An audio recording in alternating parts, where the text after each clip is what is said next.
Olá, pessoal. Oi, gente. Chegamos ao final de uma disciplina que é muito mais do que um componente curricular, né? É uma chamada à consciência, à escuta e ao compromisso ético e político com a educação plural e antirracista. Ao longo dos nossos encontros e estudos, nós buscamos compreender não apenas, né, os eventos históricos que marcaram as trajetórias dos povos indígenas e afrodescendentes no Brasil, mas também reconhecer seus saberes, culturas, resistências e protagonismo. Essa jornada foi e deve continuar sendo um convite, né, para que nós possamos rever os paradigmas, ampliar o nosso olhar sobre o que é a ciência, a natureza, a humanidade e a educação. É com muito prazer, com um coração muito grato, que eu inicio a nossa última aula dessa disciplina, a nossa aula de encerramento. Nesta aula, né, nós nós vamos fazer uma revisão sobre aquilo que nós vimos nas anteriores, sobre as noções de antropologia, a diáspora africana, as contribuições indígenas e também as nossas legislações, certo? Então, como essa aula é uma aula de revisão e de encerramento, trouxe aqui alguns tópicos e aí espero que vocês sempre façam a leitura do material para compreender mais, tá bom? Então, aí, falando especificamente sobre a antropologia cultural, que foi a nossa primeira unidade, né? Nós temos que compreender a diversidade cultural por meio da antropologia cultural. Então, essa antropologia cultural, ela faz o estudo das culturas humanas e seus significados. Ela tem a visão de superação do etnocentrismo, valoriza os saberes afro-brasileiros e indígenas e possui também um diálogo intercultural como prática educativa. Vamos lembrar que a antropologia cultural é a área da antropologia que estuda as culturas humanas em sua diversidade, né? Buscando compreender como os diferentes povos vivem, pensam, sentem, se organizam e também atribuem sentido ao mundo. Mais do que estudar o outro, a antropologia cultural nos ensina a olhar para nós mesmos, com mais consciência, reconhecendo o que nós consideramos normal ou natural, entre aspas, tá? É apenas uma entre muitas outras formas de existir, tá? Nós vimos isso com os povos indígenas, com os povos originários também. As principais contribuições que nós vamos ter da antropologia cultural, gente, é o relativismo cultural, né, o conceito de relativismo cultural, que nenhuma cultura é superior à outra, a desconstrução, perdão, do etnocentrismo, que combate essa ideia de superioridade cultural, né, de que a Europa é melhor do que um povo específico, é melhor do que uma etnia específica, é melhor. Tá? Nós vamos ter também a valorização dos saberes tradicionais e vamos enxergar a cultura como um processo dinâmico e vivo, né? Então, para o ensino de biologia, a antropologia cultural ajuda a integrar a ciência e diversidade, valorizando os saberes tradicionais, respeitando as visões de mundo e promovendo uma prática pedagógica antirracista e ética, certo? Passando então para a nossa unidade 2, né, um resumo da nossa unidade 2, nós vimos aí sobre a diáspora africana, né, estudando a memória, a resistência e as contribuições. Então, estudamos sobre o deslocamento forçado de africanos, sobre a formação de entidades afrodescendentes, as contribuições culturais, religiosas e sociais, e também as formas de resistência que aqui foram criadas, né? Como, por exemplo, a questão dos quilombos, da religião do candomblé, da capoeira, tá? Então, resumindo a história do negro no Brasil, que na verdade não é pequena, né? É só uma forma de falar aqui na nossa videoaula, é que a história dos negros no Brasil, ela é sim marcada por dor, mas é também marcada por resistência, por ancestralidade e uma construção coletiva. Né? Nós vimos aí sobre a escravidão e a desumanização, né? Onde milhões de africanos foram trazidos à força, submetidos à violência e exploração. Nós também vimos as resistências que foram esses quilombos, as rebeliões, a cultura preservada de certa forma. É importante também nesse contexto ver a questão do racismo estrutural, né, onde existe uma exclusão social pós a abolição, a ideia de embranquecimento também, tá? Com a forma de categorizar as pessoas negras. Vimos também como é importante o movimento negro como afirmação de identidades, como construção de políticas públicas, tá?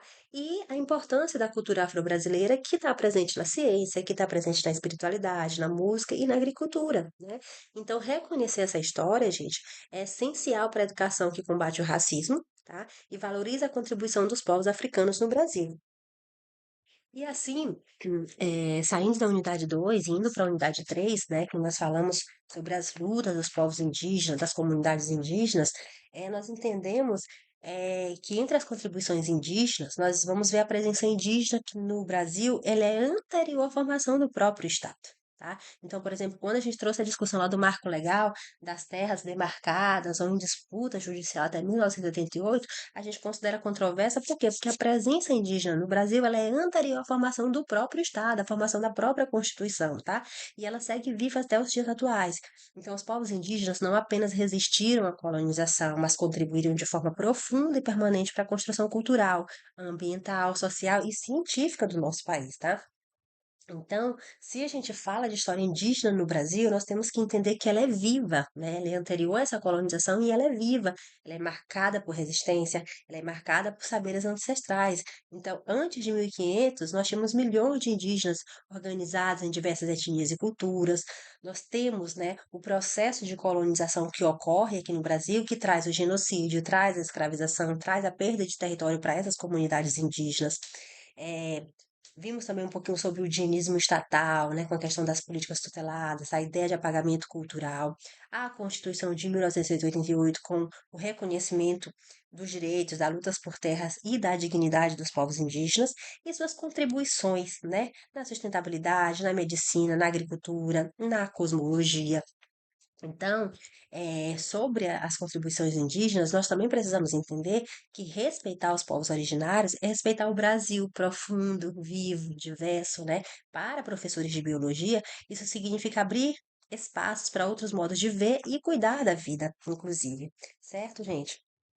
E aí nós também vimos sobre a nossa legislação, né? Então vimos aí na unidade 4 a Lei 10.639 de 2003, onde nós tratamos da educação contra o racismo, falando da alteração que houve na LDB, né, com a inserção do ensino de História e Cultura Afro-Brasileira, é, que isso serviu para o combate ao racismo e a valorização da identidade negra, que isso se tornou um currículo obrigatório na educação básica, certo?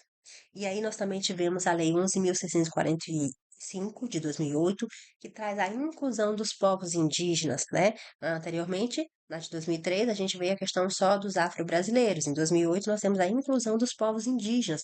Então, essa lei de 2008, ela amplia, vejam só, ela não só complementa, ela amplia a 10.639 lá de 2003. Ela torna o ensino de história e cultura indígena também obrigatório, assim como a questão dos afro-brasileiros, né? E aí, essa lei, ela promove a educação intercultural, bilíngue e contextualizada, certo?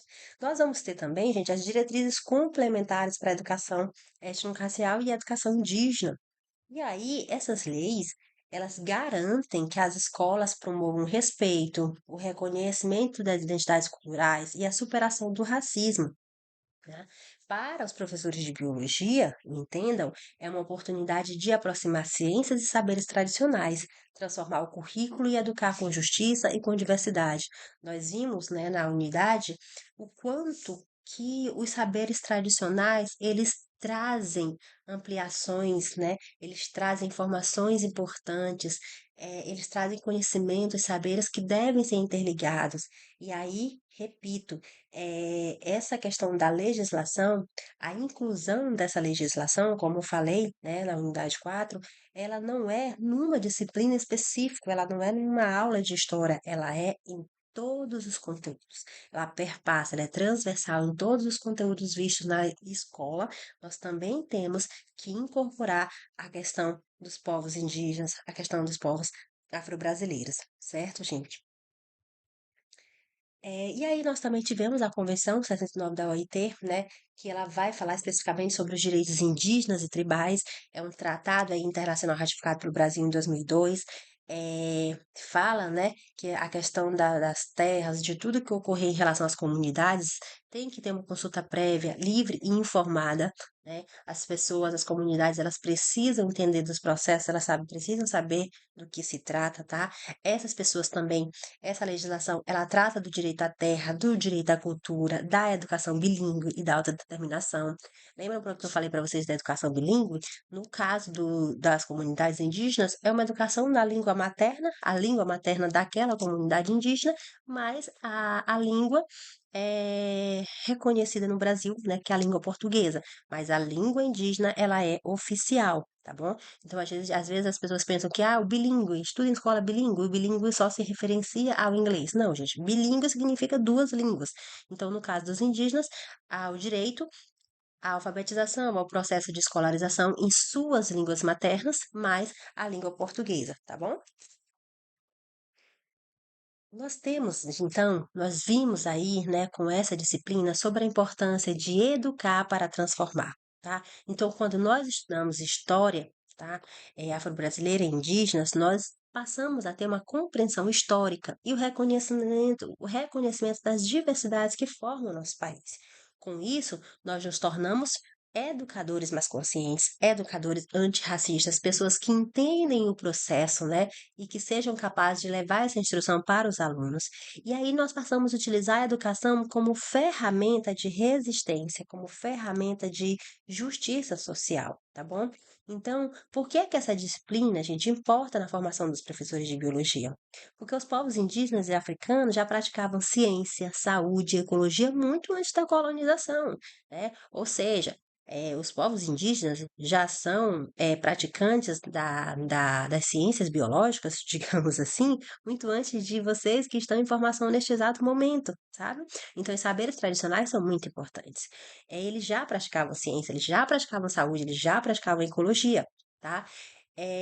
Essa disciplina também importa na nossa formação de professores, porque é impossível, gente, falar da biodiversidade sem falar dos povos que a protegem, né? Então, quem são os povos que protegem essa biodiversidade? São as comunidades indígenas? São as comunidades quilombolas? Sim. Então, tem que haver um diálogo com essas comunidades, tá?